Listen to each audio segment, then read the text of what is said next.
Madam 2000 টাকা কম আছে। কিসের 2000 টাকা কম আছে? ভালো করে দেখ। ঠিকই আছে, তুই 4 দিন আসিস নাই না গত মাসে, তো তার জায়গায় আমি অন্য কাউকে রাখছি, তো তোর 2000 টাকা আমি তাকে কেটে দিচ্ছি। ম্যাডাম 4 দিন তো ছুটি আপনি আমার দিয়েছেন, আমার আম্মু অসুস্থ ছিল। তো আমি কি করব? তুই আসিস নাই, তোর জায়গায় আমি অন্য কাউকে রাখছি, তো তাকে তো আমার বেতনটা দিতে হবে না? কোত্থেকে দিব? ম্যাডাম এমনিতেই ডাক্তার ওষুধ অনেক টাকা ঋণ হয়ে গেছে, আপনি যদি 2000 টাকা কম দেন ম্যাডাম আমার অনেক সমস্যায় পড়ে যান।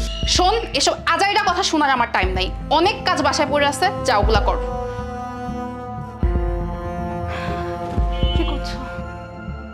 তুমি এটা কেন করলে? কি করলাম? তুমি ওর বেতন কাটলা কেন? আর কয়েকটা দিনেরই মাত্র ব্যাপার ছিল।